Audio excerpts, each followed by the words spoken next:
Sáenz Ramírez, pase lista de asistencia. Con su permiso, diputada presidenta, procedo a hacer el pase de lista. Bueno.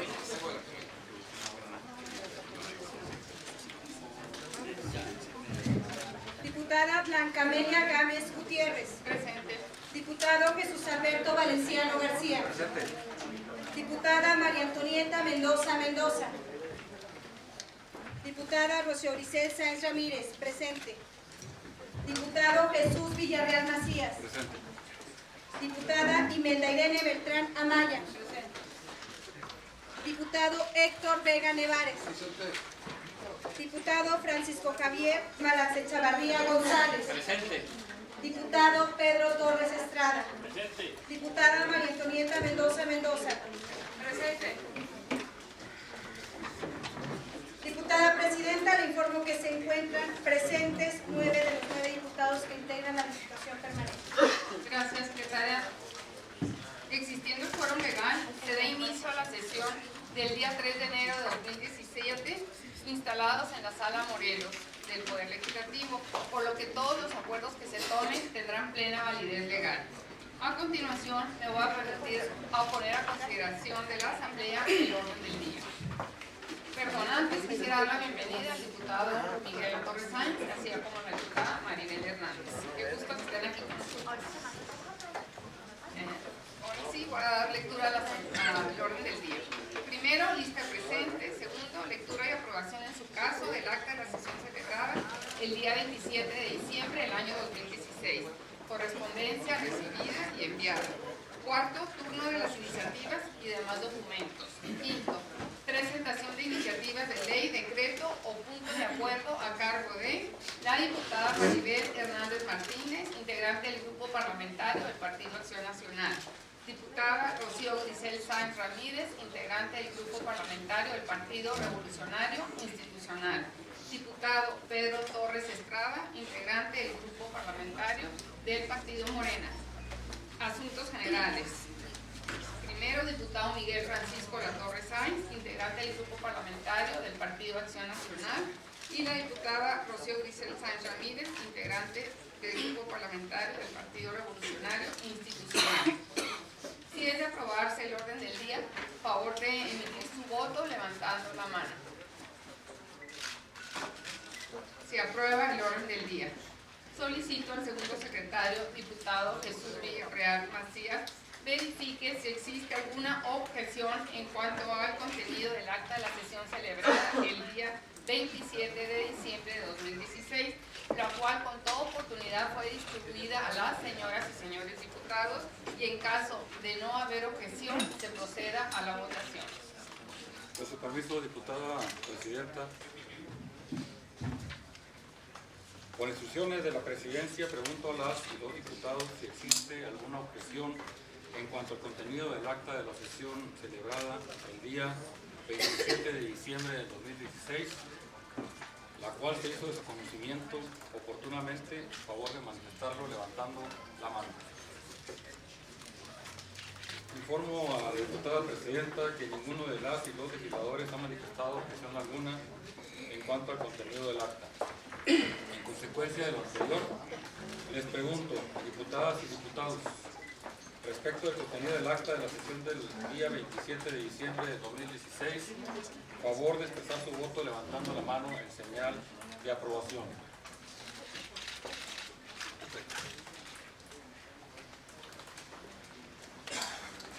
Informo a la presidenta que se ha manifestado por unanimidad de votos por el contenido del acta de la sesión anterior. Gracias, diputado secretario. Se aprueba el acta de la sesión anterior. Para continuar con el desahogo del siguiente punto del orden del día, solicito a la primera secretaria, diputada Rocío Grisel Sáenz Ramírez, verifique si las y los legisladores han tenido conocimiento de la correspondencia recibida y enviada por este cuerpo colegiado. Por instrucciones de la Presidencia, pregunto a las y los legisladores si han tenido conocimiento de la correspondencia recibida y enviada, a favor de expresarlo de la manera acostumbrada. Gracias. Informo a la Presidencia que las y los diputados ¿Han tenido conocimiento de la correspondencia recibida y enviada? Siendo así, le solicito se sirva otorgarle el trámite que corresponde. Con gusto, diputada. A continuación, solicito al segundo secretario, diputado Jesús Villarreal Macías, pregunte a las diputadas y diputados si tienen conocimiento de las iniciativas y demás documentos recibidos. Por instrucciones de la Secretaria de la Presidencia, pregunto a las y los diputados si todos han tenido conocimiento de los turnos de las iniciativas y documentos recibidos, a favor de expresarlo de la manera acostumbrada.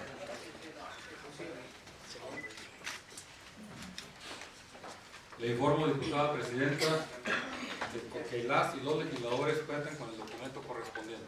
Esta presidencia ratifica los asuntos enlistados, los turnos de los asuntos enlistados. Continuando con el desahogo del siguiente punto del orden, les informo que comunicaron a esta presidencia con la debida oportunidad su interés en participar en el punto relativo a la presentación de iniciativas la diputada Maribel Hernández Martínez, integrante del Grupo Parlamentario del Partido Acción Nacional, la diputada Rocío Grisel Sáenz Ramírez, integrante del Grupo Parlamentario del Partido Revolucionario Institucional, y el diputado Pedro Torres Estrada, integrante del Grupo Parlamentario del Partido Morena.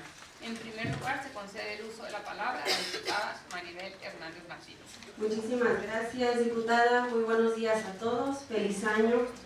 Con su permiso, diputada presidenta.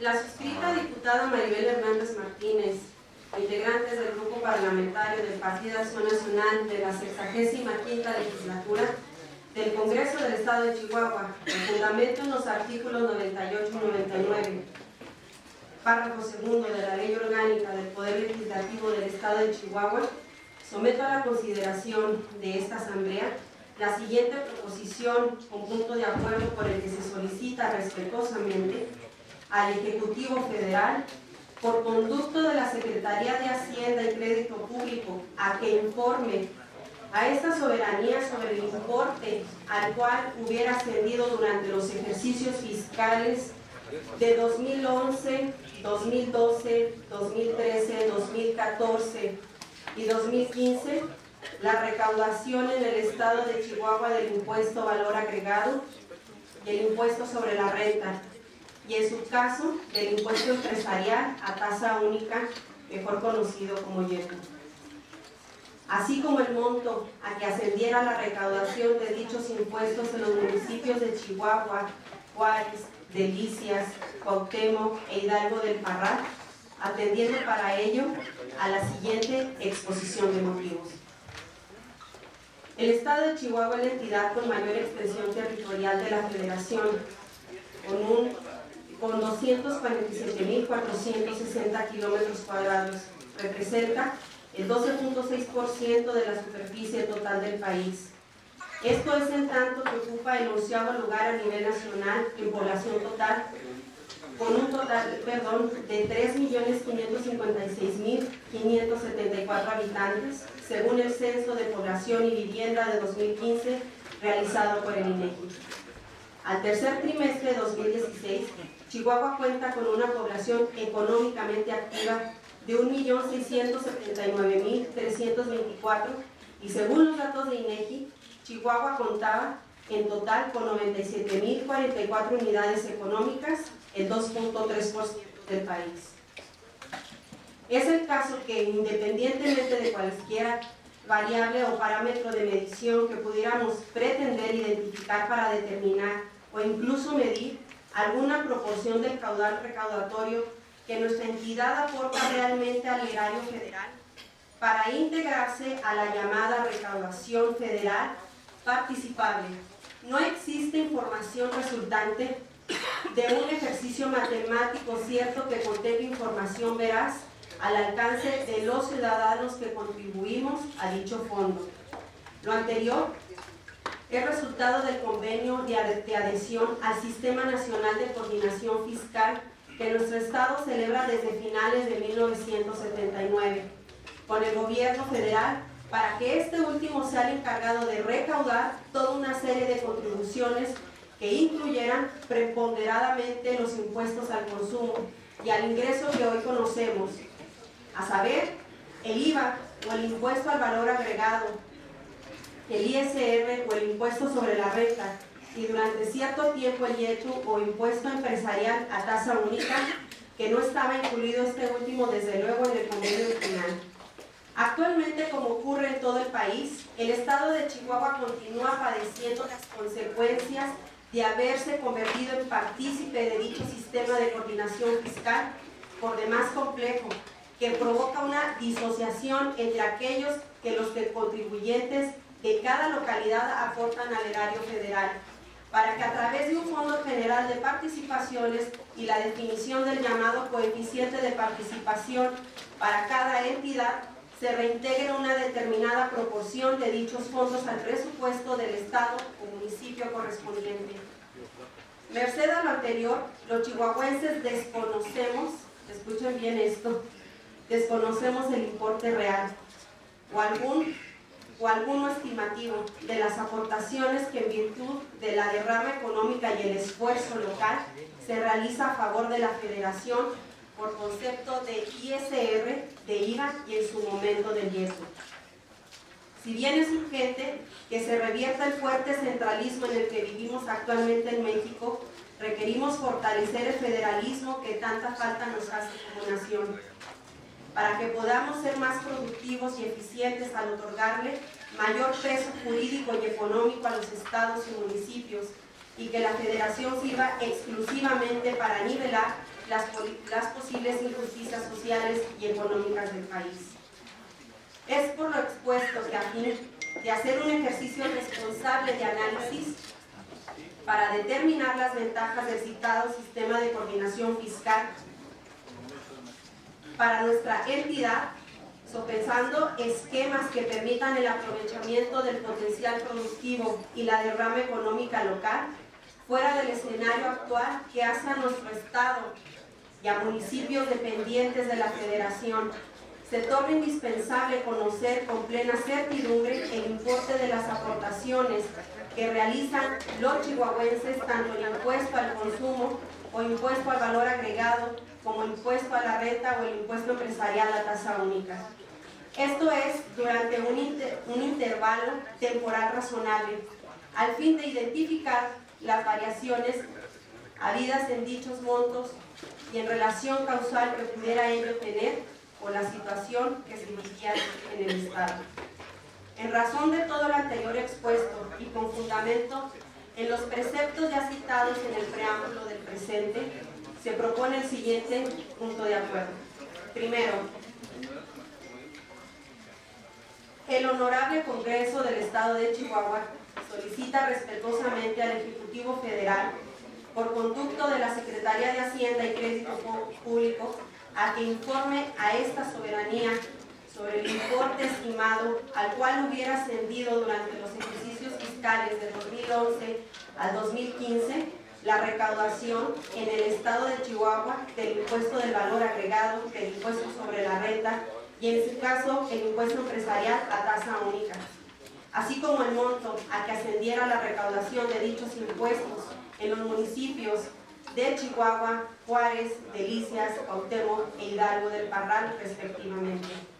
Segundo, se solicita respetuosamente a la Comisión de Economía, Turismo y Servicios de dé puntual seguimiento al punto de acuerdo antes planteado que ha sido solicitado a esta honorable soberanía, dado en Chihuahua, a los 3 días del mes de enero de 2017. La de la voz, diputada Maribel Hernández Martínez, 65ª legislatura del Congreso del Estado de Chihuahua. Diputada, me gustaría nada más hacer aparte un par de comentarios, si me lo permiten. Gracias. Pues miren, yo creo que ahorita este tema toma mayor relevancia por la situación que estamos atravesando en el Estado de Chihuahua. Yo sé que no soy la única diputada que ha tocado el tema en algún congreso, pero sabemos la crisis por la que estamos atravesando y no puede ser posible que ahorita todavía no quiera transparentar la Secretaría de Hacienda y Crédito Público de la Federación sobre las aportaciones que hacemos los contribuyentes pues, del estado de Chihuahua y que mucho menos nos dicen qué parámetros utilizan para mandarnos las aportaciones al estado. Es alrededor de arriba de un 80% que nosotros como estado dependemos de la federación. Y yo creo que es momento de replantear y revisar ese convenio, porque muy probablemente ya nos convenga pues una libertad fiscal y hacendaria, porque digo, desde 1979 esto no nos ha resultado a nosotros como estado, y pues surge una claridad en el tema. Y es cuanto, diputada presidenta. Gracias, diputada. Solicito a la primera secretaria, diputada Rocío Grisel Sáenz Ramírez, procede de conformidad con lo señalado en el artículo 74 de la Ley Orgánica del Poder Legislativo, si es de considerarse que este asunto es de urgente resolución, e informe a esta presidencia el resultado de la votación.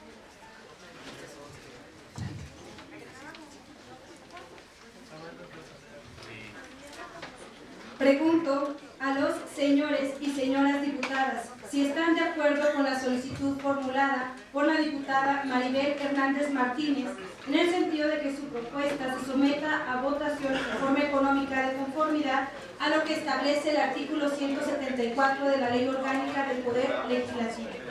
Si es de aprobarse, favor de expresar su voto levantando la mano en señal de aprobación. Los que estén por la afirmativa. Gracias. Los que estén por la negativa. Los que se abstengan. Informo a la presidenta que se han manifestado por unanimidad. Solicito nuevamente a la diputada Rocío Grisel Sáenz Ramírez se sirva someter a consideración del Pleno la iniciativa presentada para darle el trámite legal que corresponde. Continuando con la votación, pregunto a los señores legisladores y legisladoras si están de acuerdo con el contenido de la iniciativa antes formulada, favor de expresarlo de la manera acostumbrada. Quienes estén por la afirmativa. Gracias. Quienes estén por la negativa. Los que se abstengan. Informo a la presidencia que 9 legisladores están a favor del contenido de la iniciativa presentada. Se aprueba la iniciativa antes presentada en todos sus términos, tanto en lo general como en lo particular. Aprovecho para dar la bienvenida también a la diputada Leticia Ortega. Gracias por acompañarnos, diputada. Enseguida se concede el uso de la palabra a la diputada Rocío Grisel Sáenz Ramírez. Gracias, presidenta. Antes de hacer la lectura formal de la iniciativa, quisiera compartirles lo siguiente.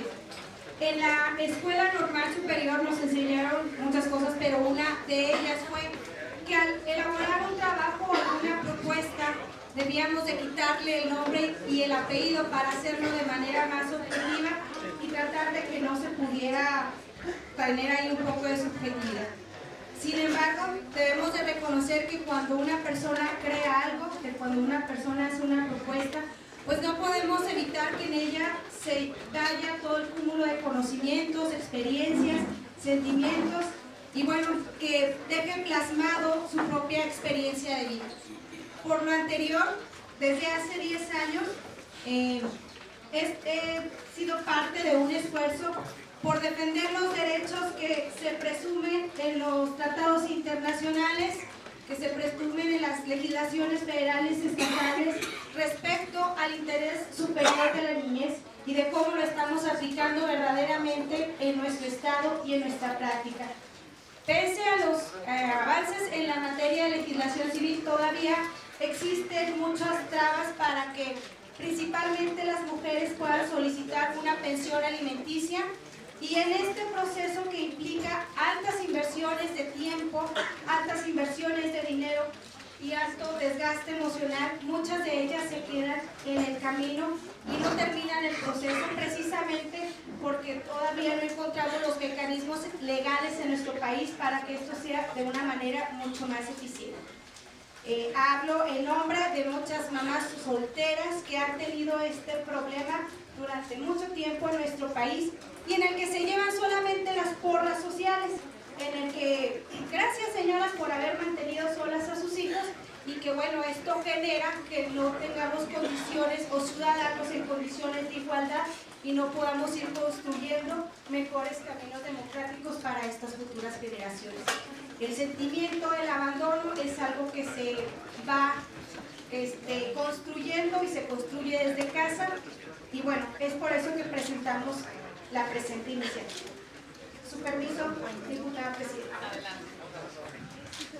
La suscrita Rocío Grisel Sáenz Ramírez, en mi carácter de diputada a la 65ª legislatura, integrante del grupo parlamentario del Partido Revolucionario Institucional, y con fundamento en lo dispuesto en el artículo 68, fracción primera de la Constitución del Estado de Chihuahua, los artículos 167, fracción primera, 168 de la Ley Orgánica del Poder Legislativo del Estado, así como los artículos 76, 75, 76 y 77, fracción primera del Reglamento Interior y de Prácticas Parlamentarias del Poder Legislativo, es que me permito someter a esta soberanía iniciativa con carácter de decreto a efecto de reformar y adicionar algunas disposiciones del Código Civil, del Código de Procedimientos Familiares y de la Ley Electoral del Estado de Chihuahua, en la finalidad de plantear la creación de un registro de deudores alimentarios al tenor de lo siguiente. Exposición de motivos. En las últimas décadas se ha generado a nivel internacional un consenso respecto al interés superior de niñas y niños, en el sentido a que son titulares de derechos humanos. Esta titularidad comprende el reconocimiento de tales derechos desde el ámbito político, social y jurídico, así como su ejercicio y establecimiento cuando se desconocen o transgreden. Este consenso ha sido trasladado a una serie de compromisos de respeto a los derechos humanos de la infancia, introduciéndose estos en los principales instrumentos jurídicos internacionales, entre los cuales destaca la existencia de una convención creada específicamente para tutelar los derechos de la infancia. Dicha convención reconoce que uno de los derechos más importantes de las niñas y niños es el derecho a una alimentación y vivienda. Por tal motivo, a nivel nacional, ya son varios los estados que han incorporado una nueva figura en sus códigos civiles que se ha denominado padrón o registro de deudores alimentarios a cargo del registro civil, a fin de garantizar los apoyos necesarios para el desarrollo de niñas y niños. Por mencionar algunos estados se han implementado esta medida, podemos destacar a la Ciudad de México, el Estado de Michoacán, el Estado de México, entre otros. Motivo por el cual origina estar a la vanguardia incorporando a nuevos sujetos obligados en materia de igualdad de género. Se ha definido a los alimentos como el hecho de que, en este caso concreto, tienen los niños y niñas para obtener de sus ascendientes u parientes obligados conforme a la ley aquello que le es indispensable no solo para sobrevivir, sino para desarrollarse y vivir con dignidad y calidad de vida. Como dato interesante a la presente iniciativa, podemos mencionar que en los últimos años el número de divorcios en el estado de Chihuahua se ha incrementado considerablemente.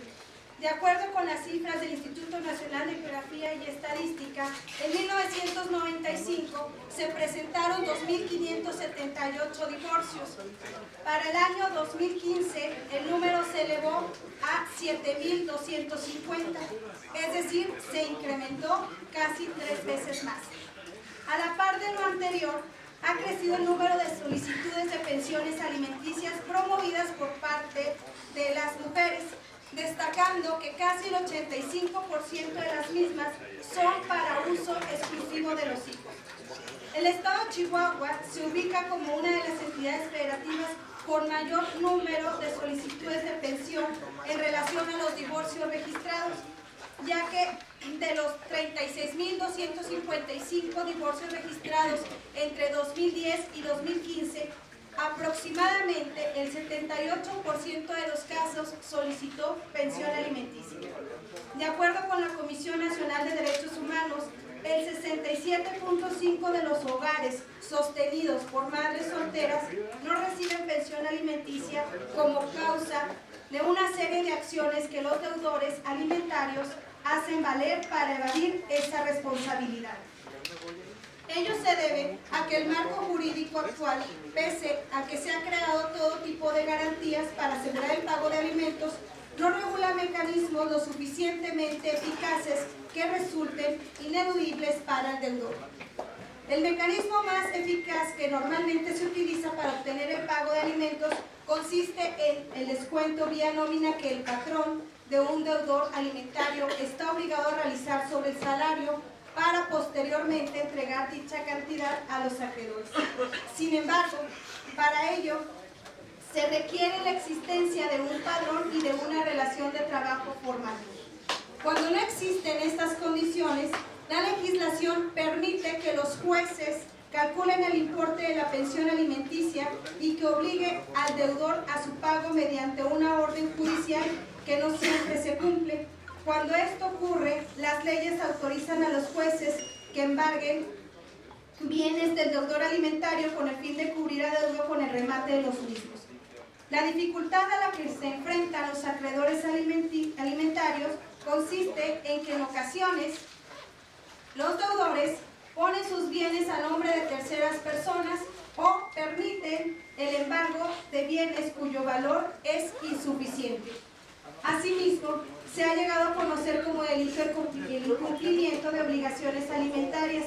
Sin embargo, muchas personas víctimas o ofendidas no están interesadas en castigar penalmente este tipo de conductas. Atendiendo a lo anterior y con la finalidad de que se proteja el interior superior de las niñas y niños, es pertinente crear un registro de deudores alimentarios de carácter público que administre una base de datos de las personas que no cumplen con sus obligaciones alimentarias. Este mecanismo debe de ser de alcance total y, ¿por qué no?, en un día de alcance nacional, y que sus efectos deberán superar la esfera familiar para que tenga consecuencias favorables para los acreedores alimentarios. A su vez, la eficiencia de este mecanismo dependerá de los efectos negativos que generaría para los deudores a causa de su conducta contraria a la ley.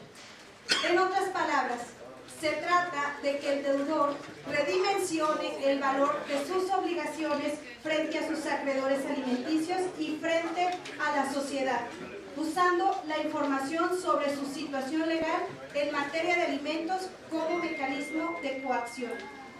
Por otro lado, es importante mencionar que este año nos veremos en la urgente necesidad de adecuar nuestro marco normativo en materia electoral.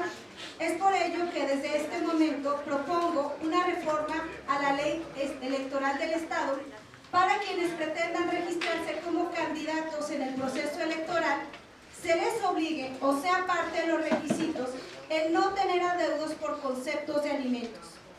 Como legisladores, tenemos la obligación de ir generando condiciones para que nuestros representantes tengan una solvencia moral intachable y estén al corriente con la obligación principal de todo padre o toda madre, que es la de brindar alimentos a sus hijos. La propuesta lleva como finalidad abatir el incumplimiento de obligaciones familiares que se tiene conocimiento está aumentando en el Estado, principalmente por hombres que buscan evadir la responsabilidad por sus hijos. En base a todo lo anterior, el tema que nos ocupa deberá llevar un estudio minucioso y oportuno para que cada uno de nosotros y por los integrantes de la comisión a la que se turne, defendiendo su alcance y decidiendo en su momento qué otras formas y armonización de las leyes se deberán generar en nuestra legislación estatal para darle vida y productividad al registro de deudores alimentarios y logre el objetivo que persigue la presente iniciativa de reforma. Por mencionar un ejemplo, una vez creada la figura del registro de deudores alimentarios, se podrá generar una reforma al Código Civil de nuestro Estado en cuanto a los requisitos que se presentarán las personas que pretendan contraer matrimonio. Entre los demás documentos que marca la ley, la constancia expedida por el registro civil debe estar al corriente con el pago de sus obligaciones alimentarias conforme a la información contenida en el registro de deudores alimentarios, sin que implique un impedimento para contraer matrimonio, pero sí con la finalidad de que se conozca la situación en particular de los contrayentes. La reforma planteada también tiene un impacto considerable en las actuales legislaciones en materia de igualdad de género, pues aunque la propuesta no excluye a las mujeres deudoras, el 90% de las solicitudes de pensiones alimenticias son hacia los hombres. Esta condición solo nos confirma las diferencias de género en la legislación, restringen las oportunidades de desarrollo económico de las mujeres, pues se encuentran sin el apoyo para el sostenimiento y protección efectiva del Estado para garantizar los derechos elementales de sus hijos. Datos de la ONU indican que la mujer tiene una responsabilidad desproporcionada respecto al trabajo no remunerado de los cuidados que se prestan. Para el caso de los hijos, el tiempo invertido en ellos es 10 veces mayor que el de los hombres. La violencia no solo se genera cara a cara, también se ejerce a través del abandono, del desinterés humano y social por los derechos elementales de aquellos a los que hemos llamado vulnerables, pero estamos obligados a buscar todas las alternativas para erradicarlo. En la medida en la que las niñas y los niños y adolescentes sean protegidos por el Estado, haciendo cumplir tanto a hombres como a mujeres sus obligaciones de manera equitativa, las responsabilidades que les competen a cada uno, esto significará un paso verdaderamente democrático y certero en la construcción de una sociedad más justa.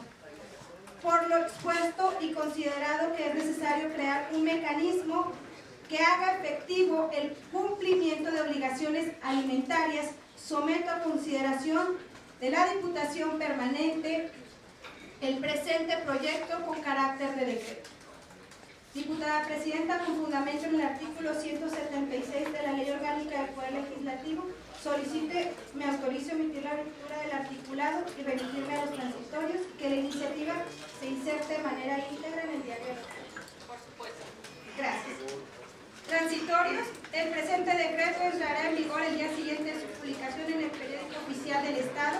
Económico, aprobado que sea túnese a la Secretaría correspondiente para que se elabore la minuta de decreto en los términos que deba aplicarse. Dado en la sala Morelos del Honorable Congreso del Estado los 3 días del mes de enero del año 2017. Atentamente la de la voz diputada Rocío Vicente Sánchez. Gracias. Gracias, diputada. Damos la bienvenida a esta su casa, que es el Congreso, a diversos integrantes de diversas organizaciones de la sociedad civil, así como de nuestra comunidad. Bienvenidas y bienvenidos. Y a continuación tiene el uso de la palabra el diputado Pedro Torres Estrada. Gracias, señora presidenta. Los suscritos diputados de la 65ª legislatura integrantes del grupo parlamentario de Morena, con fundamento en lo expuesto en los artículos 68, fracción primera de la Constitución Política del Estado de Chihuahua, así como los artículos 167, fracción primera, 170 y 174 de la Ley Orgánica del Poder Legislativo del Estado de Chihuahua, acudimos ante este honorable representación popular a efecto de presentar iniciativa de decreto a fin de adicionar las fracciones 10ª y 11ª al artículo 7º y reformar el último párrafo del artículo 21.2 de la ley que regula el funcionamiento de establecimientos en los que se expenden, distribuyen o ingieren bebidas alcohólicas. Asimismo, iniciativa de punto de acuerdo de urgente resolución mediante la cual se propone exhortar respetuosamente al titular del Poder Ejecutivo Federal a través de la Secretaría de Hacienda y Crédito Público para que otorgue una exención del pago al impuesto especial sobre producción y servicios IEPS a los fabricantes de cerveza artesanal mexicana, lo anterior al tenor de la siguiente exposición de motivos.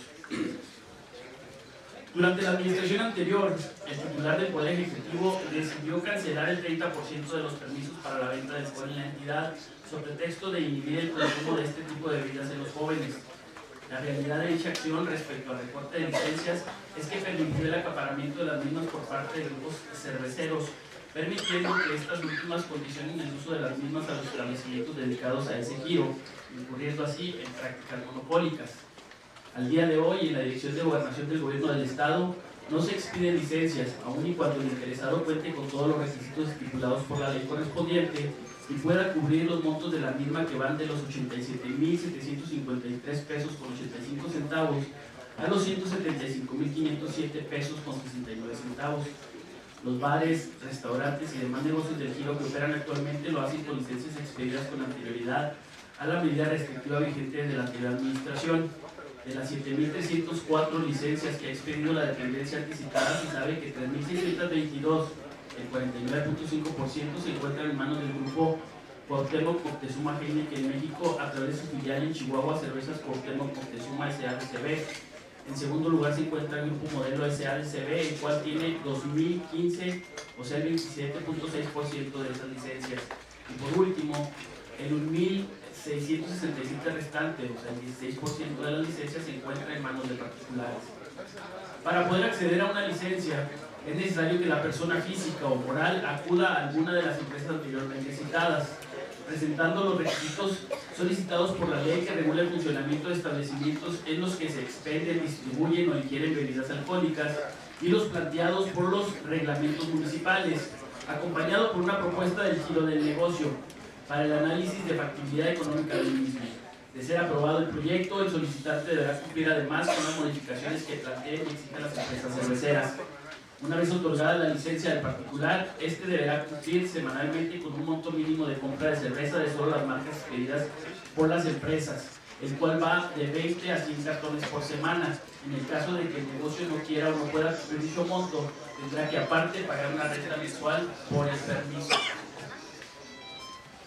Para justificar esta práctica oligopólica, las empresas ofrecen al dueño del establecimiento préstamos monetarios con intereses congelados para la compra de productos cerveceros. A fin de solventar la compra mínima requerida por los grupos cerveceros, los usuarios de esta licencia se ven en la necesidad de ofrecer promociones del producto casi al costo, lo que va en contra de las políticas públicas de combate al abuso en el consumo de este producto y termina generando un mayor consumo, sobre todo en la población más joven de la entidad. No hay que olvidar que este tipo de establecimientos también representa una importante generación de empleos en el Estado y que no gozan del mismo margen de maniobra financiera que las grandes compañías. Es por ello que urge poner un equilibrio que ayude a estos empresarios en la consolidación de sus empresas, a la par que debemos tratar con cuidado las providencias tomadas a fin de evitar que las medidas y políticas públicas que se ejercen en la entidad no terminen provocando una agravante de la situación que pretenden disminuir. Por otra parte, pretendemos dar por terminadas las prácticas monopólicas en las que se ha venido incurriendo por parte de las compañías cerveceras al acaparar alrededor del 80% de las licencias disponibles, situación que inhibe el desarrollo del pequeño empresario, quien es el más afectado por estas prácticas. En este sentido, es que proponemos reformar la ley que regula el funcionamiento de establecimientos en los que se expenden, distribuyen o ingieren bebidas alcohólicas, a fin de que expresamente se sancione la venta al costo del producto por parte de los establecimientos a fin de combatir eficazmente el consumo excesivo del mismo. Se prohíba a las compañías cerveceras la imposición de compras mínimas de productos, así como el condicionamiento de la venta de una sola marca a los dueños de establecimientos.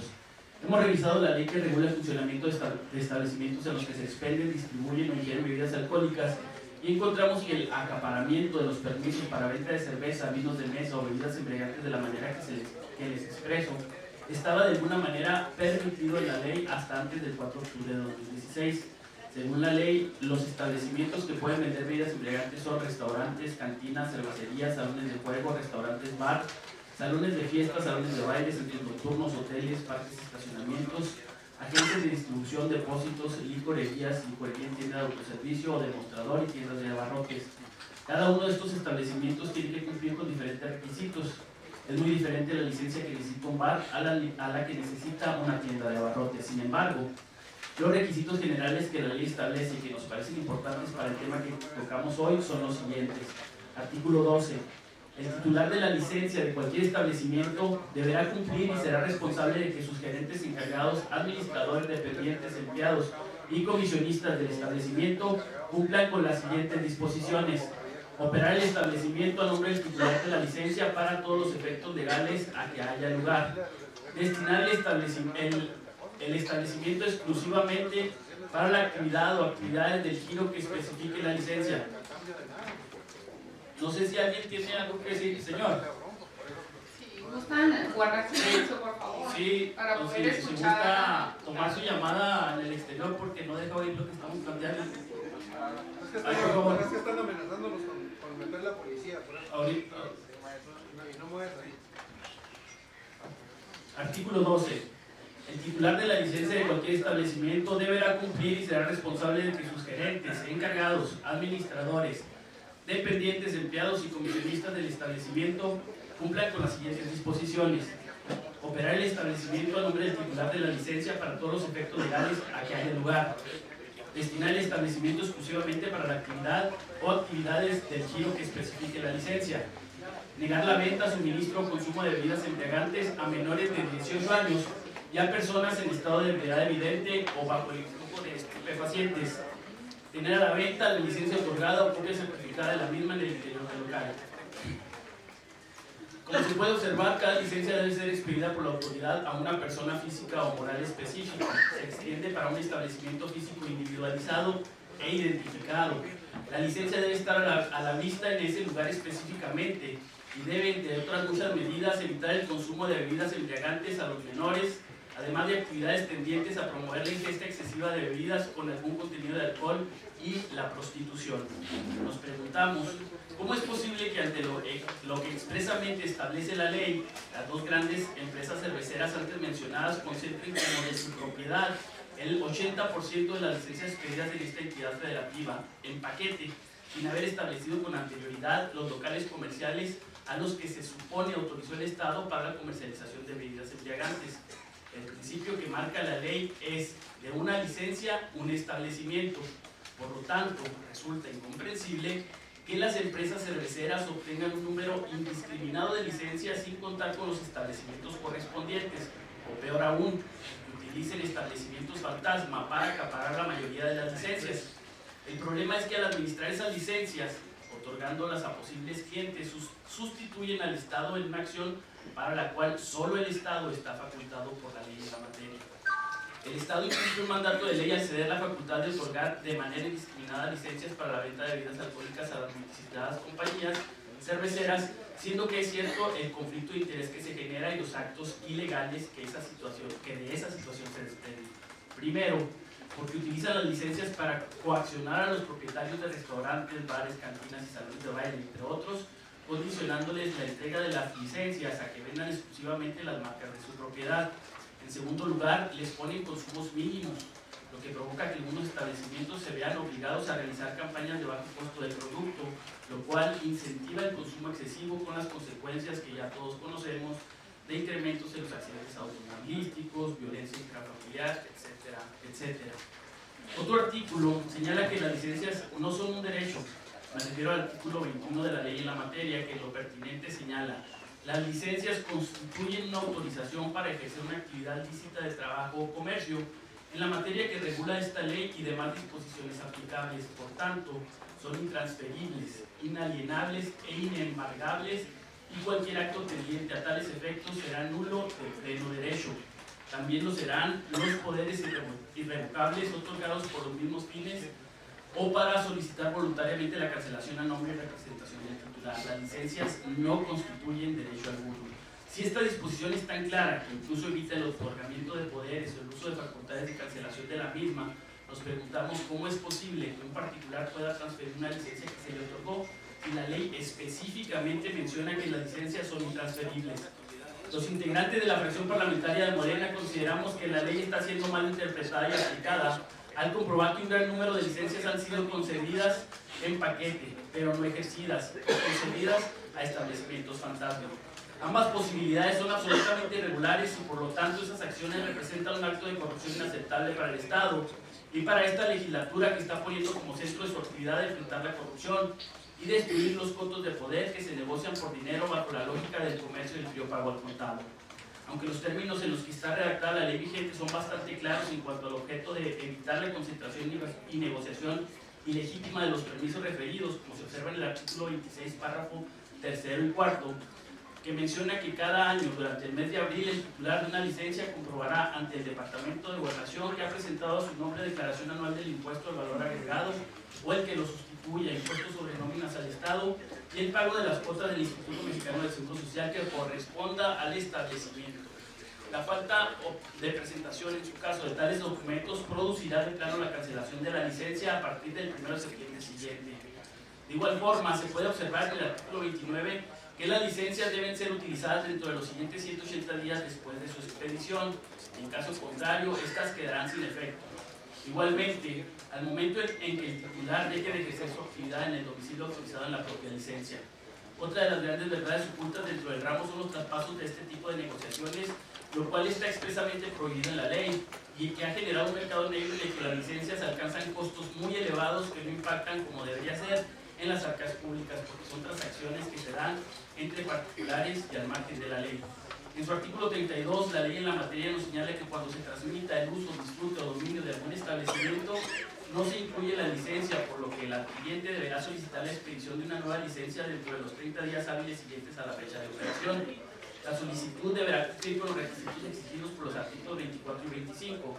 La sola transmisión del inmueble donde opera un establecimiento no implicará la de esta, la licencia. Los grandes problemas en este tema no son fallas en la ley, sino en la aplicación, su implementación y supervisión de la misma, y la falta de conocimiento de los empresarios dedicados a los diversos giros orientados al expendio de productos con algún contenido alcohólico. Estos negocios caen en la trampa de las cerveceras que descondicionan los permisos de manera ilegal, a fin de que ofrezcan a sus clientes solo las bebidas embriagantes que ellas producen. Pero el Ejecutivo Estatal no solo ha fallado a los ciudadanos al ceder la facultad expresa de expedir las licencias a entes particulares, tampoco se ha preocupado por informar de manera adecuada a los ciudadanos sobre sus derechos. Ha favorecido los actos ilegales antes restrictos a negar licencias a empresarios a pesar de que cumplan con todos los requisitos, obligándolos a que acudan a las empresas cerveceras para obtener sus permisos. Asimismo, los funcionarios responsables de la expedición de las licencias han favorecido un esquema de permisos provisionales que no son otra cosa que arreglos por debajo de la mesa en donde hacen cobros de cantidades elevadas de dinero que no son ingresadas a la hacienda estatal, lo que podemos reducir a una sola palabra: corrupción. En función de lo anterior y en base a las denuncias que llegan a esta legislatura a través de los ciudadanos, debemos supervisar que esta ley se aplique haciendo uso de nuestra facultad, la cual se encuentra en la fracción 32ª del artículo 64 de la Constitución Política del Estado de Chihuahua, la que señala: recabar de quien corresponde por los conductos debidos informes sobre todos los ramos de administración pública del Estado y de los municipios, cuando lo estime necesario para el mejor ejercicio de las funciones de la legislatura.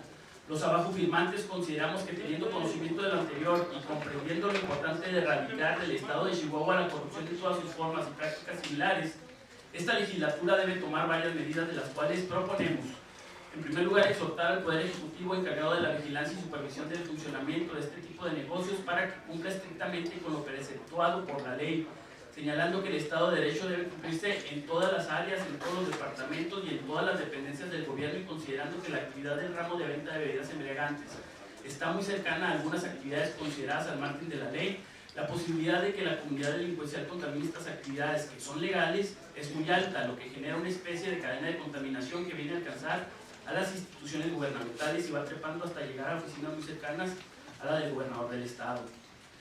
En segundo lugar, que se haga un censo completo donde se dé cuenta de que todas las licencias vigentes estén siendo utilizadas actualmente y que éstas concuerden plenamente con los negocios y personas físicas que se encuentran amparadas para expender las multicitadas mercancías, y que las que no estén en uso se cancelen de manera inmediata. En tercer lugar, que ese censo se haga directamente por una comisión dependiente del Congreso para tener claridad acerca de qué tan diversificada está la comercialización de bebidas embriagantes. Inciso D, que se forme una comisión mixta integrada por diputados funcionarios de la Secretaría de Gobernación para revisar en campo las condiciones reales en las que se están ejerciendo dichas licencias y se reciban todas las quejas, comentarios e información que proporcionen las negociaciones dedicadas al ramo. Inciso E, que con la información que se obtenga con este acercamiento a la población específica se lleve a cabo una serie de reformas a la ley vigente, pero a partir de la recopilación de datos proporcionados por las personas dedicadas a cualesquiera de los giros relacionados con el expendio de bebidas con algún contenido de alcohol. En lo que respecta al punto de acuerdo que solicitamos, es importante mencionar que en nuestro estado la revolución de la cerveza artesanal ha comenzado y que empezamos a competir con estados como Baja California México y Jalisco, quienes llevan la delantera nacional en este rubro, por lo que cada día contamos con más cerveceros artesanales en Ciudad Juárez, Chihuahua, Casas Grandes, Parral, Madera y Delicias, dando esto como resultado la urgente necesidad de también apoyarlos en el fortalecimiento de sus empresas, mismas que son generadoras de empleo y oportunidades para las familias chihuahuenses. En bares y restaurantes el precio de una cerveza industrial oscila entre los 30 pesos, mientras que en una artesanal se coloca alrededor de los 50. Debido a que la malta es importada, ya que no hay maltas en el país que cumplan con las características de una cerveza artesanal, además de que los insumos que se utilizan para su elaboración son de mejor calidad y sabor que los utilizados por las cerveceras comerciales, las cuales muchas veces llegan a utilizar adjuntos como el arroz y el jarabe de maíz para alcanzar los tipos de alcohol que necesitan. Sin embargo, los pequeños productores de cerveza artesanal tienen que enfrentar grandes desventajas económicas y fiscales frente a los grandes productores, como son el costo de la elaboración de la cerveza artesanal es mucho mayor al de la cerveza industrial, ya que, por ejemplo, no puede sustituirse el volumen de malta con ingredientes adjuntos. En este sentido, el costo de la producción por volumen nunca será comparable, lo que se ve reflejado en el precio final. En segundo lugar, porque la calidad de un producto de consumo masivo y uno generado a partir de los mejores ingredientes y de estrictas reglas de elaboración, como la de los cerveceros artesanales, también se refleja en el precio, por lo que una caja de cerveza comercial de 24 botellas de 355 mililitros tiene un costo promedio de 55 pesos, mientras que el artesanal eleva su precio hasta los 118 pesos con 80 centavos. Respecto a la carga fiscal impositiva, se obliga a los cerveceros artesanales a pagar el doble de impuestos que las grandes cerveceras, con un 46% de tasación sobre el producto, suma del impuesto al valor agregado y el impuesto especial sobre producción y servicios por cada litro de bebida vendida, mientras que las grandes marcas industriales pagan entre 3.5 pesos por litro. Las cerveceras artesanales aportan hasta 8 pesos por litro, esto debido al esquema impositivo de acuerdo al valor del IEPS, que exige a los cerveceros artesanales pagar más impuestos porque el costo de cerveza es más alto.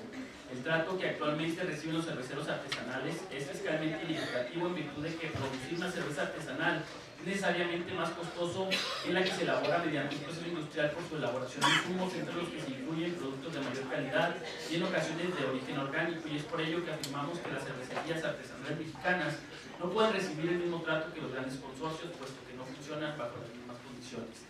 El IEPS, como está actualmente, es una doble carga para las microcervecerías, puesto que estas contribuyen con un 150% más, ya que el precio de venta es muy superior al de la gran industria.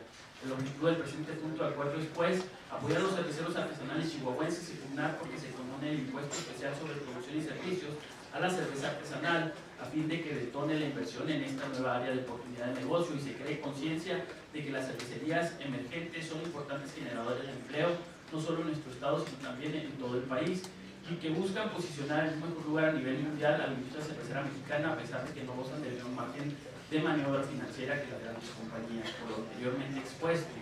Y de acuerdo a lo establecido por el artículo 174 de la Ley Orgánica del Poder Legislativo, me permito someter a consideración del Honorable Congreso del Estado de Chihuahua el siguiente proyecto de decreto. Artículo único. Se adicionan las fracciones décima y decimoprimera al artículo 7 y se reforma el último párrafo del artículo 21.2 de la ley que regula el funcionamiento de establecimientos en los que se expenden, distribuyen y ingieren bebidas alcohólicas, para quedar redactado de la siguiente manera. Artículo 7. Corresponde al Ejecutivo del Estado, a través del Departamento, de la 1 a la 9 de la Ley Orgánica del Poder Legislativo, me permito someter igual. Y en el 10º, sancionar la venta al costo del producto por parte de los establecimientos. 11º, prohibir a las compañías cerveceras la imposición de compras mínimas de productos, así como el condicionamiento de la venta de una sola marca a los dueños de establecimientos. Acuerdo único. La 65ª legislatura del Honorable Congreso del Estado de Chihuahua hace un atento y respetuoso exhorto al titular del Poder Ejecutivo Federal a través de la Secretaría de Hacienda y Crédito Público, a fin de que se realice un análisis exhaustivo de la carga fiscal impuesta a los productores artesanales de cerveza e implemente las reformas necesarias que fortalezcan la competitividad de este sector y mejoren sus condiciones tributarias, estableciendo, entre otras medidas, una exención del pago del impuesto especial sobre producción y servicios IEPS a las cervezas artesanales mexicanas. Transitorios. Primero, el presente decreto entrará en vigor al día siguiente de su publicación en el Periódico Oficial del Estado.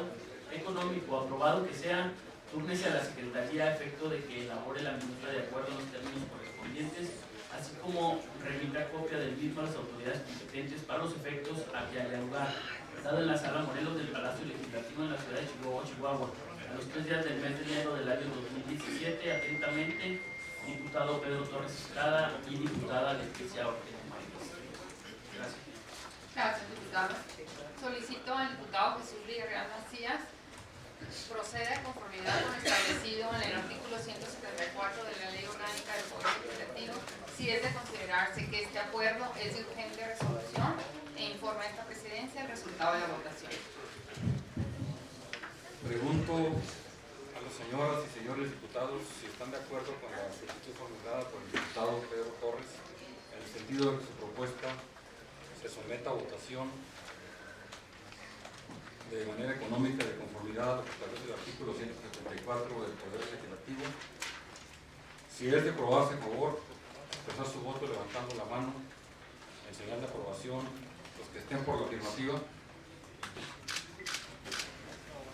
los que estén por la negativa, los que se abstengan.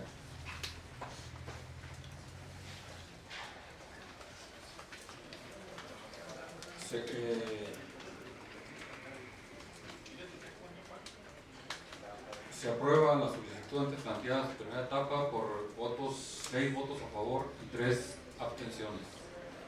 Diputado, nada más, si me permite, Presidenta, aclarar las abstenciones y ofrezco una disculpa, diputado Torres, y a los presentes también. Creo que el tema principal que hoy nos atañe es atender otro tipo de IEPS, ver cómo podemos hacer que el gobierno del Estado, junto con nosotros como Congreso, ayudemos a que este impuesto disminuya, como a continuación se va a tratar en el siguiente punto del orden del día. Yo pensé que el punto del IEPS en la cerveza artesanal quizás se iba a bajar para atender temas más importantes. Una disculpa a la visita.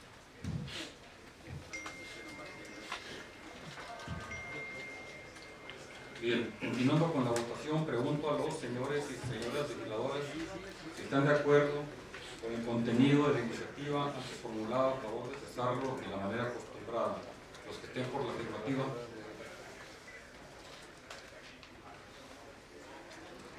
los que estén por la negativa, los que se abstengan. Informo a la presidencia que se han manifestado 6 votos a favor, 0 negativos, 3 abstenciones. Se aprueba la iniciativa antes formulada en todos sus términos, tanto en lo general como en lo particular. Las iniciativas antes leídas se remiten a la Secretaría para darle el trámite correspondiente. Para continuar con el desahogo del siguiente orden del día, les informo que comunicaron a esta presidencia con la debida oportunidad su interés en participar en punto de asuntos generales el diputado Miguel Francisco Latorre Sáenz, integrante del Grupo Parlamentario del Partido Acción Nacional, la diputada Rocío Grisel Sáenz Ramírez, integrante del Grupo Parlamentario del Partido Revolucionario Institucional, y la diputada Leticia Ortega, integrante del Grupo Parlamentario del Partido Morena. A continuación se concede el uso de la palabra al diputado Miguel Latorre Sáenz. Buenas tardes, con su permiso, señora presidenta y señores integrantes de la mesa directiva y en consecuencia de la Diputación Permanente. Bienvenidos de nueva cuenta a todos los ciudadanos y líderes de organizaciones de la sociedad civil que hoy nos acompañan en esta sesión. El suscrito diputado Miguel Francisco Latorre Sáenz, a nombre del Grupo Parlamentario del Partido Acción Nacional, en esta 65ª legislatura del Honorable Congreso del Estado de Chihuahua, y haciendo un énfasis especial en el oportuno y constante trabajo realizado por nuestra compañera diputada Nadia Xochitl Siqueiros Loera, quien en fecha 20 de diciembre del año pasado presentó al Pleno de este Congreso un escrito conteniendo una propuesta de punto de acuerdo por medio del cual solicitaba a la Cámara de Diputados del Honorable Congreso de la Unión lo siguiente: para que realice un análisis exhaustivo de la carga fiscal impuesta a los combustibles de origen fósil e implemente las reformas legislativas necesarias que fortalezcan la competitividad de este sector y mejoren sus condiciones tributarias, estableciendo, entre otras medidas, una cuota fija de 50% menor al impuesto especial sobre producción y servicios, IEPS, que se aplica a las gasolinas y el diésel. El anterior punto de acuerdo fue aprobado como asunto de urgente resolución por el Pleno de este Congreso. Lo anterior deja constancia del cuidado que ha tenido el partido político al que represento, como ha sido una constante en su actuación política. Acción Nacional ha propuesto a lo largo de su existencia que las condiciones económicas y fiscales que rigen en nuestro país deben ser las adecuadas para propiciar el crecimiento económico y el mejoramiento de las condiciones de vida de los mexicanos, el mejoramiento de su ingreso y con ello mejoramiento de su calidad de vida. Los diputados panistas, pero sobre todo la ciudadanía, se han convencido de que la corrupción sin límite, la impunidad, el despilfarro gubernamental y la falta de compromiso con México han ahondado la grave crisis económica que padecen miles de familias mexicanas. En un entorno internacional económico que requiere destreza en el desempeño gubernamental, el auspiciar medidas económicas y fiscales que detonen el crecimiento económico, se han encontrado en cambio con un gobierno federal que primero asegura sus propios sustentos con medidas recaudatorias para asegurar su propio gasto gubernamental en un ambiente de opacidad, con graves evidencias de corrupción solapadas por los propios entes que debieran sancionar. Desde la aprobación de la reforma fiscal federal, que mi propio partido calificó como tóxica, el entorno económico del ciudadano mexicano se ha ido deteriorando, el crecimiento de la economía nacional es bajo, las contribuciones se incrementan y el poder adquisitivo del ciudadano se merma constantemente, como en el presente caso del incremento a los precios de las gasolinas. Estos incrementos a los costos de las gasolinas y el diésel son consecuencia directa de esta reforma fiscal tóxica a la cual el PAN se opuso desde su aprobación. Por ello mantenemos el llamado a la Cámara de Diputados a efecto de que considere reducir el impuesto a las gasolinas y el diésel en un 50%, que significaría que tanto las gasolinas como el diésel mantengan un precio incluso menor al que se venía manejando ya en el 2016. Ello con el objetivo de que las cargas fiscales sobre los ciudadanos y los empresarios sean aligeradas, permitiendo desde luego mejores niveles de bienestar familiar y de inversión y sobre todo desarrollo económico para nuestra nación. La añeja fórmula de mucho gasto gubernamental, más corrupción, más incremento de impuestos. Los mexicanos conocemos que es el antecedente perfecto de una crisis económica que nos condena al subdesarrollo, a la carestía y a la desesperanza. Por todo lo anterior, es que hacemos un llamado más, como lo hicimos el 20 de diciembre, a la Cámara de Diputados del Honorable Congreso de la Unión y desde luego a todos sus integrantes, para que se reduzca al 50% el impuesto especial de productos y servicios a las gasolinas y al diésel, y evite con ello un proceso inflacionario que dañe la canasta básica y desmotive aún más al sector productivo. Por otro lado, hacemos un respetuoso llamado a nuestro gobernador constitucional de Chihuahua, el licenciado Javier Corral Jurado, para que dentro de la próxima reunión de la Conferencia Nacional de Gobernadores, CONAGO, que por cierto se celebra el día de mañana, exprese el sentir del pueblo chihuahuense y solicite a los demás gobernadores y desde luego al propio presidente de la República se solidaricen con el pueblo mexicano y promuevan la reducción del impuesto a las gasolinas y el diésel. No debe dejarse de mencionar que los incrementos a que hacemos referencia han generado un clima de intranquilidad entre los habitantes de nuestro estado, muy particularmente entre quienes desarrollan actividades económicas como empresarios y campesinos, quienes han realizado manifestaciones para expresar su repudio a una medida tan lastimosa para la economía familiar y para el entorno económico. Como diputados de Acción Nacional, nos comprometemos a no quitar el dedo del renglón en materia de reducción del impuesto a las gasolinas y el diésel, pues nos opusimos desde su aprobación y seguiremos haciéndolo hasta lograr de manera inmediata su decremento. Como representantes populares nos solidarizamos y desde luego nos sumamos a todas las protestas ciudadanas que se han realizado no solo en nuestro estado, sino en todo nuestro país. Los mexicanos ya no podemos soportar más carga tributaria sin ver a cambio una transformación positiva de nuestro país. Lamentamos desde luego que nuestros diputados federales que aprobaron este desproporcionado incremento no le den la cara a la ciudadanía y a la opinión pública para explicarles el porqué de su decisión. Nuestros compañeros diputados y senadores del PAN en el Congreso de la Unión han anunciado ya la presentación de una iniciativa de ley que tiene como objetivo reducir la carga impositiva sobre las gasolinas y el diésel, lo cual va a ser en los próximos días. Esperamos pronto hacerla del conocimiento general de la ciudadanía de Chihuahua. De manera reiterada también, aparte de solidarizarnos con todos los ciudadanos, con los líderes de las organizaciones de la sociedad civil que han estado manifestando esta inconformidad que todos tenemos, quiero también señalar a nombre del grupo parlamentario del PAN que vamos a acompañar a estas organizaciones y a estos grupos de la sociedad civil a una reunión a la Cámara de Diputados para entregar a la Diputación Permanente este exhorto, esta iniciativa, y desde luego acompañar la iniciativa que presentan también los diputados federales y senadores. Además, el grupo parlamentario del PAN apoyará para solventar los gastos de transporte de la comisión de líderes de la sociedad civil que acompañen a esta reunión. Invitamos desde luego también a todas las fuerzas políticas que integramos el Congreso del Estado para que se sumen a esta causa ciudadana. Esta no es una causa de partido, es una causa ciudadana que nos impacta, que nos pega, que nos perjudica a todos. Muchísimas gracias, señora Presidenta. Es cuanto. Gracias, diputado Torres. ¿Quién es? La diputada Imelda. Las diputadas de la fracción del PRI nos solidarizamos con el sentir de los chihuahuenses y nos sumamos, diputado, a su propuesta. Gracias, diputado. Diputado Villarreal. Sí, solo para remarcar lo que comenta nuestro coordinador de la bancada de Acción Nacional, para que hagamos también el exhorto a las cámaras chihuahuenses y demás liderazgos que no han participado en este movimiento, que se incluyan en esta comisión que vamos a realizar en la Ciudad de México, entregar personalmente este posicionamiento. Así que pediría a nuestra Presidenta que hiciera el exhorto a las cámaras para que nos acompañen también en esto. De acuerdo con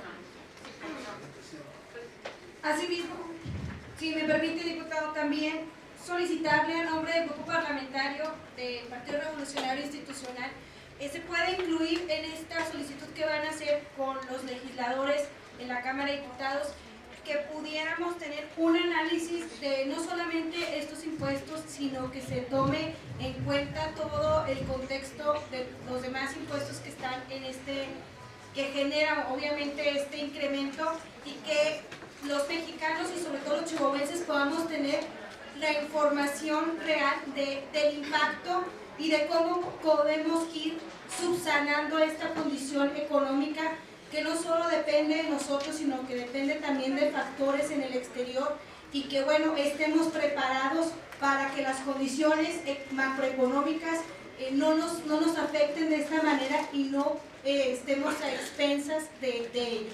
Entonces, le solicitaría, diputado, poder incluir esta parte. diputada María Antonieta. Yo, a nombre de la fracción del Partido Nueva Alianza, quisiera manifestar nuestra solidaridad con este punto, y coincido plenamente con lo que comenta el diputado Miguel Atorre.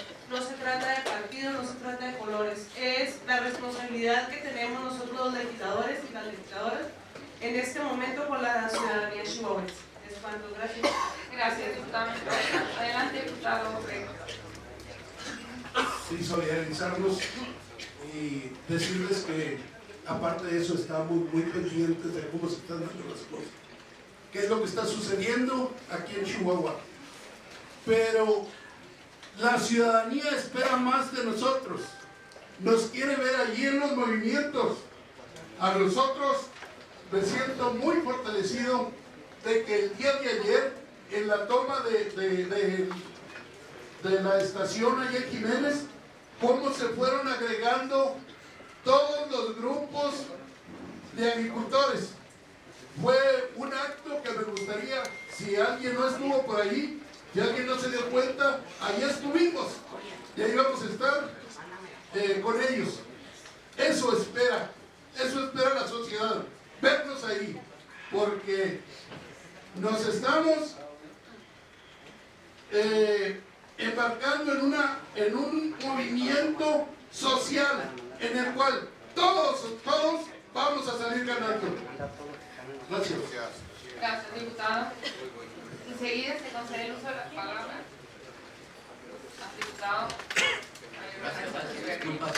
Bueno, también agregando a esto, pues, de las promesas de la Federación, no sé si escuchen, de las promesas de la Federación del apoyo al gasóleo que platicábamos con los campesinos ayer, ya son por 3 meses, que es diciembre, enero y febrero, y pues ya diciembre ya pasó, y por lo que vemos, pues también enero va pasando. Entonces también en ese sentido de hacer la observación del gasóleo, también lo haremos saber a la Federación. Es un sentido de los campesinos que nos hacían ayer, y tomado en cuenta. Y gracias por su presencia y que estaremos acompañándolos, como les dijimos ayer y les hemos dicho reiteradamente, como luego lo dicen en términos campesinos, hasta donde los chiles. Gracias, diputado. Enseguida tiene uso de la palabra la diputada Leticia Ortega. Bienvenido, compañeros legisladores al Congreso, que es, como siempre lo digo y lo menciono, es la Casa del Pueblo. Bueno, miren, aquí hay varias cuestiones que señalar. Obviamente, este es un problema que va más allá de partidos y pueblos, efectivamente. Es un problema nacional. Es un problema de energéticos y de soberanía nacional en cuanto a los energéticos, a los combustibles, a nuestros recursos naturales. Sí, miren, aquí nada más para dar unos datos, a mí me gustaría mencionar que el presupuesto de ingreso para el 2017 total, ¿verdad?, para Pemex es de 392 mil millones de pesos y se bajó el 18% para ese año, el 18% para Pemex. Eso obviamente tiene efectos muy negativos en nuestra empresa nacional, porque nosotros somos nacionalistas, ¿verdad? La empresa nacional se va a ver perjudicada. Solamente tenemos 6 refinerías, óigase bien, en Salamanca, en Salina Cruz, en Minatitlán, en Cadereyta, en Tula y en Ciudad Madero. Son 6 refinerías, todas con una infraestructura vieja. La última fue construida en 1979.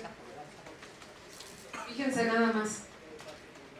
Con esta reforma energética lo que se está provocando es que México nuestra empresa nacional no pueda refinar el petróleo que tenemos. Somos un país petrolero y no podemos refinar la suficiente gasolina que nuestro consumo necesita como nación. México importa el 41.2% de la gasolina que necesitamos en el país. Nuestro gasto diario equivale, por ejemplo, a 762 mil barriles, que es el consumo total nacional. Nosotros podemos solamente generar 450 mil barriles, que es el 58.8%, y lo demás lo importamos, al precio que digan los extranjeros. Y ahí va el artículo 4 de esta famosa ley energética. Petróleos Mexicanos y sus organismos subsidiarios podrán contratar con terceros los servicios de refinación. Más aún, esos terceros, o sea, empresarios privados, nacionales y extranjeros, en la mayoría extranjeros, de empresas, corporaciones que han probado ser devastadoras en otros países, podrán construir y operar y ser propietarios, ¿sí?, ser propietarios de ductos, instalaciones y equipos. Hoy por hoy las autoridades obligan a Pemex a exportar más crudo del excedente después de atender las necesidades nacionales y escatiman en cambio a las propias refinerías el crudo que necesitan para poder refinar. ¿Por qué no están trabajando al 100%, señores? Porque ni siquiera estas refinerías reciben la materia prima necesaria para poder refinar al 100%, cuando sí pueden, aunque tienen problemas de instalaciones arcaicas, se puede refinar al 100% en esas solo 6 refinerías. Entonces aquí hay problemas de fondo. Sí podemos ir, por supuesto que nos agregaríamos a la comisión, porque realmente nosotros estamos con los ciudadanos y los vamos a apoyar. Ahí vamos a estar nosotros con la fracción parlamentaria de Morena, también apoyando esto en la Ciudad de México. Aquí la cuestión es de fondo, y el fondo implica cambiar algunas cuestiones de fondo en la ley de hidrocarburos, ¿verdad? Porque no podemos seguir funcionando de esta manera. Queremos competencia, pero estamos destruyendo nuestra propia empresa nacional. Eso me parece inclusive de personas que no quieren a nuestra nación. Yo pienso que sí la queremos todos. Todos queremos a nuestra nación, pero demostrémoslo. Tenemos que demostrarlo con hechos, no con palabras. Si nosotros vamos en esta comisión, nos unimos por supuesto en la comisión, lo que no queremos es postergar las cosas. Por ahí estaba yo escuchando que se quería postergar esto hasta el 2018. No se trata de postergar, se trata de solucionar. Y esa es la forma en la que nosotros queremos resolver. La fracción parlamentaria de Morena nos unimos siempre y cuando no se posterguen las cosas, se cambien. Queremos que se cambien las cosas, queremos realmente un México para los mexicanos. Esto. Gracias, diputada. Enseguida se concede el uso de la palabra a la diputada Rocío Grisel Sáenz Ramírez. Gracias, Presidenta. El 22 de diciembre del 2016 se instaló la Diputación Permanente, quedando establecido las sesiones de cada semana para ella los días viernes de cada semana. Me permito hacer a esta mesa la siguiente propuesta: que las sesiones por semana se lleven a cabo los días jueves a partir del próximo 12 a las 11 horas y que las sesiones regulares de la Diputación a partir de este día se celebren en este mismo jueves, a la misma hora. A su consideración y a consideración de los compañeros. A favor. Por la finalidad de la propuesta de la diputada Rocío Grisel Sáenz Ramírez, favor de manifestarlo de la manera que Gracias. Gracias, Presidenta.